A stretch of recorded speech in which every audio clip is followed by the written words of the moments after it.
다큐멘터리 작가 누구예요? 은정이. 은정이. 그러니까 은정이한테도 얘 상태가 심각하잖아요. 정신적인 그런 질환이 있으니까. 근데 그거에 대해서 아무도 얘한테 질책을 하거나 너 이래야 돼 하고 가르치질 않아요. 그 지켜만 봐. 은정이가 막 혼자서 그쵸. 대화하고 있는 걸 어. 이렇게 서로 눈치 보면서 이렇게 보기만 하지. 그쵸. 너 왜 그래 그러고 이제 말리거나 그러질 않지. 믿고 바라봐 주는 거예요. 너가 언제나 나오기를 기다리는 거예요. 그 상태에서. 나는 그것도 간섭 안 하고 네. 뭐 이렇게 들어가지 않고 위로하려 하지 않는 너의 모습이 나에게 위로가 되었다. 그렇게 얘기를 하자. 제가 이건 이건 여담인데 제가 요즘에 최근에 읽은 책이 이금희의 그 우리 편하게 말해요라는 그 책이 있는데 거기서 예. 그래요.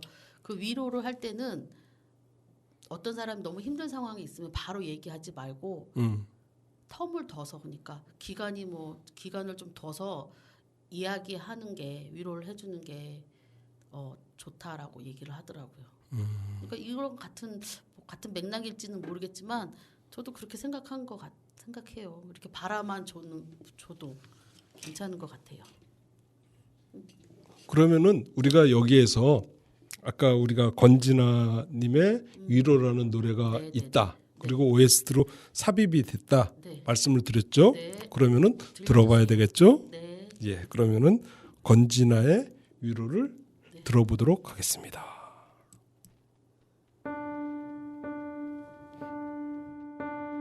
세상과 다른 눈으로 나를 사랑하는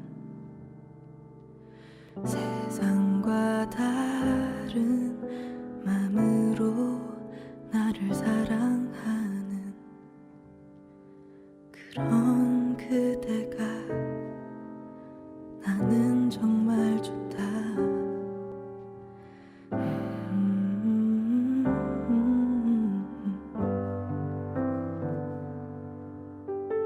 나를 안아주려 하는 그대 그 품이 나를 잠재우고 나를 쉬게 한다. 위로하려 하지 않는 그대 모습이 나에게 큰 위로였다. 나의 어제야 그대가 있고 나의 오늘엔 그대가 있고 나의 내일엔 그대가 있다. 그댄 나의 미래다.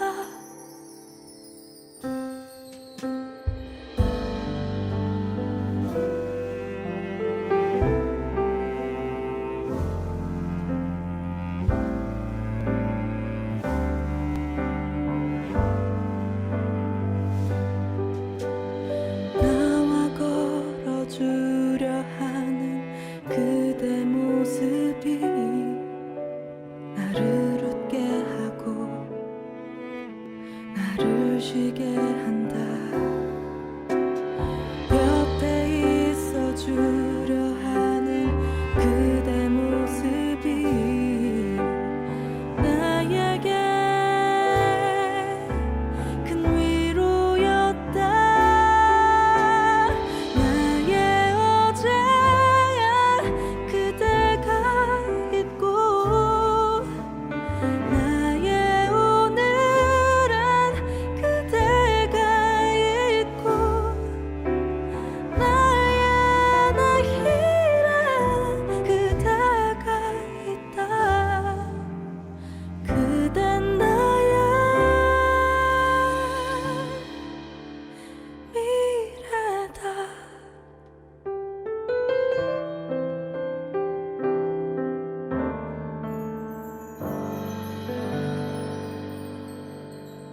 건진아의 위로였습니다. 네, 노래에서도 위로를 받네요. 그죠? 네, 그런 게 있지.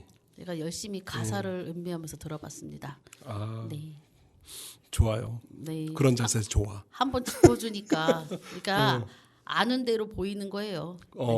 그런 말이 있어요. 그러니까 우리가 드라마 천국이 어떤 방송이냐, 우리를 그 대본이 있냐, 뭐 그런 질문들을 가끔 받아요. 저도 그거 단골 질문이에요. 우리는 대본이 없습니다. 네, 없습니다. 대본이 없고 저는 그렇게 생각해요. 우리 드라마 천국이 이 드라마를 보는데 좀 가이드 역할, 친절한 가이드, 그리고 이 드라마는 이런 장면들이 숨어 있으니까 찾아보시면 재밌습니다라고 뭐 이야기를 해드리고, 그리고 드라마를 통해 가지고 수다를 떨면서 드라마가 어떤 장면들이 어떻게 우리한테 힐링을 주나 그런 이야기를 하는 프로그램이 드라마 천국이라고 저는 생각을 해요. 저는 그냥 멀리서 찾을 필요도 없이 제가 드라마를 보면서 힐링을 받아요. 그렇죠? 네, 힐링을 받고 영화는 스트레스가 풀린다고 보면 드라마는 힐링을 받는다고 보면 될 것 같아요. 저는 그래요. 그리고 드라마 천국을 보시면서 들으시면서 게스트로 참여하고 싶다, 연락 주세요. 언제든지 문 열려 환영합니다. 있습니다. 네. 그러니까 내가 재밌게 본, 내가 좋아하는 드라마를 같이 이야기하고 수다 떨고 그러면은 더 재밌거든요. 그리고 이제 그 게스트로 오셨던 분들이 이 단원 FM에 오셔가지고 방송국 보고 라디오 한번 같이 해보고 하셔서 새로운 경험을 했다고 막 연예인병이들 걸려가지고 선글라스를 연예인? 준비하네, 네, 막 이러거든요. 그러니까 새로운 경험을 원하시는 분들은 언제라도 오시면 좋겠어요. 예, 게스트 기다리고 있겠습니다. 네. 신청 많이 해주십시오. 네. 그리고 근데 이제 드라마 속에 우리가 네. B급 이런 코미디라고 하잖아요. B급 그런데도 감성. 그런데도 이 감독의 메시지가 곳곳에 그냥 녹아 있어요. 있죠. 그러니까 이병헌 감독을 제가 좋아하는 이유 중에 하나다라고 우리가 앞에 얘기를 했듯이, 그러니까 이병헌 감독은 이 사회의 그런 문제들, 수물이라는 영화에서도 마찬가지예요. 그 남자 수물이 얼마나 힘든 시기고, 처음으로 이제 자기 혼자 스스로 결정하면서 세상을 부딪히는 이야기들을, 고민하는 이야기들을 쭉 연결을 했고, 네. 이 멜로가 체질에서도 사회의 여러 가지 문제들을 이제 자연스럽게 녹여냈죠. 그렇죠. 제가 그 극본 진주가 쓰는 극본에서도 서른 되면 괜찮아져요라고 하잖아요. 그렇죠. 근데 나는 그 제목이 자꾸 머릿속에 맴도는 거예요. 일하면서도. 서른 되면 정말 괜찮아질까? 나의 서른은 어땠지? 이렇게 되새기면서 근데 나는 50이 다 돼가도 안 괜찮아지는데. 근데 거기서 괜찮아가 어떤 괜찮아로 생각을 했어요? 괜찮아져. 그러니까 맨 처음에는 뭐가 괜찮아져요. 괜찮아진다고 생각해? 이렇게 느낌표? 뭐가 느낌표? 그러니까 서른 되면 괜찮아져요 하는 그 마지막에 마침표가 아니라 느낌표라고 생각을 했. 맨 처음엔 느낌표라고 했는데 계속 되뇌일수록 그게 물음표일 수도 있겠다라는 생각이 들더라고요. 이 서른 되면 괜찮아져요가 저는 이 여자 서른이 그러면 첫사랑은 아니야. 몇 그쵸. 번의 사랑이 있었고 사랑이 오고 갈 때마다 상처를 받고 힘들어해. 우리가 요 멜로가 체질에서 보면은 알 수가 있잖아요. 진주는 환동이랑 헤어졌어. 오랫동안 사귀었던 그쵸. 환동이랑 헤어진 상태고, 은정이는 사귀었던 남자친구가 죽었어. 죽어서 환청까지 보고 환시까지 해. 그리고 한주는 사귀었던 그 결혼까지 해갖고 애까지 낳는데 남자가 자기 행복 찾아서 갔어. 그러니까 그 서른 전의 사랑들이 상처를 준 거야, 이 사람들한테. 그 서른 전에 상처 받은 사랑이 서른 되면은 괜찮아져요. 그건 뭐냐면은 또 다시 다른 사랑을 해라. 그러니까 그 얘기인 것 같아요. 그 얘기야. 그러니까 서른쯤 되면은 그런 상처들의 아픔들도 괜찮아지고 또 다시 사랑을 해라. 그래갖고 서른 되면 괜찮아져요라는 제목이 나온 게 아닐까? 나는 그렇게 생각해요. 그러니까 30 되면 그러니까 뭘 시작해도 될 나이고 그 드라마에도 나오잖아 그 대사가. 실패해도 그렇지. 전혀 두려울 것 없는 나이다 이런 음. 뜻이. 난 내 머리에서 나온 줄 알았어요. 드라마에서 나오는 대사야. 우연중에 남아 있었네. 또 잘난 척했네요. 미안합니다. 내가. 근데 부러워요. 30살 참 부러운 나이긴 해요. 지나간 나이지. 네. 그래도 뭐 다시 또 살고 싶지는 않은데 부럽기는 하다 젊음이 이런 생각은 들었습니다. 그렇죠. 나도 부럽네. 30살. 그러니까 다시 살라 그러면 힘든데 그래도 재밌게 살면 되지 다시. 그래도 30이면 좋겠다 그런 생각은 들었습니다. 요 드라마에서 보면은 드라마 주인공들이 다 여성들이고 그러다 보니까 여성 문제들을 지적하는 장면들이 많아요. 저 한국 하나 기억나는 거 있어요. 뭐? 오빠지옥. 오빠 나는 그 친구가 이제 PPL을 집어 넣어야 되는데 사람들이 그 현장에서 그 드라마나 영화 현장에서 여자처럼 오빠를 강요하잖아. 오빠라고 애교 떨면은 들어주는데 너 뭐 이렇게 힘들게 하냐. 그러니까 그 친구가 제시를 하잖아. 오빠 불러줘. 그 은정이가 제시를 하나? 은정이 그래서 어떤 그 해결이 날까 궁금했거든요. 근데 저 센스가 진짜 좋지 않아요? 근데 어떻게 저런 오빠. 그런 게 저렇게 해결을 해줄 수 있는 친구가 지혜로운 친구가 정말 있었으면 좋겠다 이 생각도 했어요. 그러니까 이 남자들이 그 오빠 할 때 좋아요? 그런 소리 들으면? 아니 그 감독이 그 얘기를 하잖아. 내가 잘못했네. 그러니까요. 내가 분명 잘못했네. 오빠라고 불러달라고 얘기했다고 내가 잘못했다고 시인을 하고 사과를 하잖아. 아니 나는 그거를 보면서 느낀 게 어떻게 보면 그런 영화나 이런 것들이 영화 감독이나 좀 우리가 일방적인 그런 사고에서 깬 사람들일 수도 있잖아요. 다 그렇다고 할 수는 없지만 그래도 그런데 그렇게 오빠를 강요하고 그런 고지식한 생각을 하고 있다는 데에 대해서 좀 놀랐어요. 많아요. 많고 거기 숨어 있는 데가 많은가 은정이가 봐요. 회사를 다니다가 그만두고 나오잖아요. 네. 그때도 그 상사가 술 안 먹겠다고 하니까 그럼 대리운전 해라. 그리고 대리운전 시키고 뭐 이렇게 추잡스럽게 이렇게 그러니까. 하고 그러니까 은정이가 차를 쓰레기통에 갖다 버리고 그러니까. 박아버리고 막 난리를 죽이면서 톡했어. 나오잖아.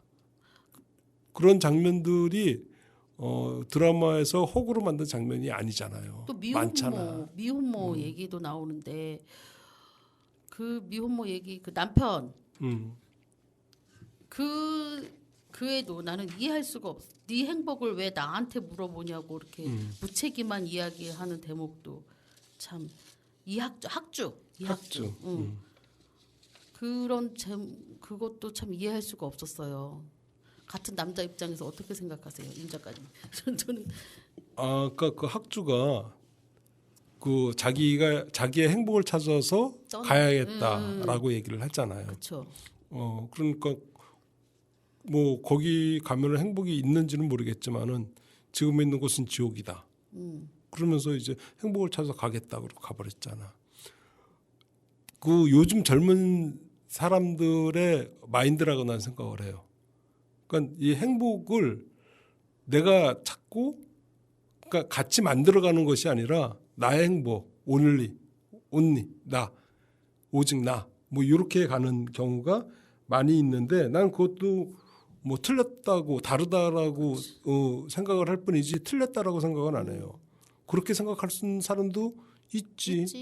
있을 수도 있고 그 행복은 서로 만들어가는 행복도 있을 수 있겠지만 각자 찾는 행복도 있을 수 있다. 난 그렇게 생각해요. 그래갖고 그거를 드라마가 저렇게 보여주는구나라고 생각을 했지. 그 남자의 행동이 옳고 뭐 그 나쁘다 그렇게 표현하지는 않고 오히려 그 학주는 그렇게 도망을 가놓고서도 계속 양육비를 주잖아.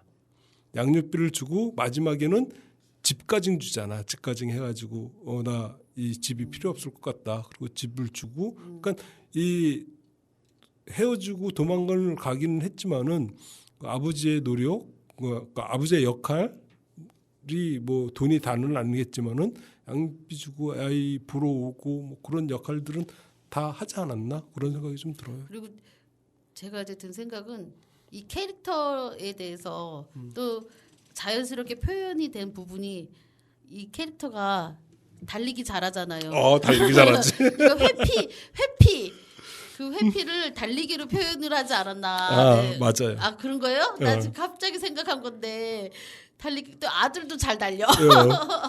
아들도 아빠 닮아서 잘 뛰어. 그래서 그런 것들이 너무 웃겼어. 그리고 아니 네, 너무 재밌게 그게 봤어요. 네. 할 얘기 있으면 해요. 하려다가 이거 또 해도 되나 싶어서 좀 망설였는데 해볼까요? 네, 해요. 저희 이제 엄마가 이제 저희 남동생이 술을 먹고 온 거예요 대학교 때. 그랬는데 저희 아빠는 이제 저희가 이제 그 전에 돌아가시고, 근데 저희 아버지는 솔직히 우리가 막 술 먹고 이런 거를 잘 기억을 못 하고 있거든요. 근데 엄마 하는 말이 그 술 취한 남동생이 술 조정하는 거 보고 뭐랬냐면 저런 거는 보지도 않았는데 배운다고. 보지도 않았는데 담는다고. 아빠랑 똑같다. 그렇게 하는데 이 학주 얘기 나오니까 갑자기 생각이 나서 한마디 보탰어요. 네, 재밌었습니다. 네. 그러면은 멜로가 치질 1부는 여기서 마치도록 할게요. 벌써 마칠 준비가 됐어. 나 오늘 좀 걱정했어요. 네. 우리 게스트 없이 했는데 그렇죠. 잘할 수 있을까, 이게 지루하진 않을까 걱정을 좀 했었습니다. 네. 저도 좀 걱정이 좀 많이 됐어요. 그랬어요? 안 보였는데. 걱정이 좀 많이 됐고 이 게스트가 있어서 같이 이야기하고 네. 티키타카하고 뭐 이런 모습들이 또 좋아하는 사람들이 많았거든요. 그쵸. 그래가지고 좀 걱정을 좀 많이 했었는데 팽아랑 아주 차분하게 우리가 뭐 감정들을 이야기들을 나눈 것도 나쁘지 않고 좋았다. 저도 괜찮았어요. 뭐 그런 생각이 좀 들어요. 네. 그러면은 멜로가 치질 1부는 여기서 마치고 네. 2부에서 이제 그 배우들 그런 이야기들 그리고 또 기가 막힌 명장면들이 많이 있잖아요. 그러니까 그쵸. 그런 명장면들을 소리로 들려드릴게요. 좋아요. 왜냐하면 저희가 여기는 문어체 그쵸, 대사들이 그쵸, 많기 그쵸. 때문에 그 감칠맛 나는 대사들을 소리로 좀 이렇게 들려드리면서 같이 이야기를 저는 막 자랑하고 싶어요. 누구한테 자랑을 해? 아니 이런 문어체들을 시청자가 아니고 청취자들한테 막 들려주고 싶어요. 들려주고 싶죠? 네. 그러니까 요런 재미가 있다. 네네네. 이런 걸 들려주고 싶은 그런 마음이 없지 않아 있죠. 네. 그러면은 우리가 1부는 여기서 마치고 다음 주에 2부에서 다시 만나도록 하겠습니다. 2부에서 만나요. 제발. 제발.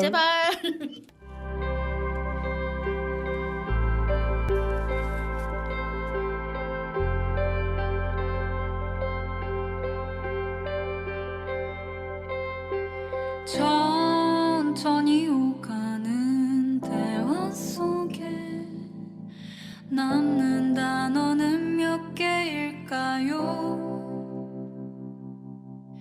구석진 자리를 앉아 커피를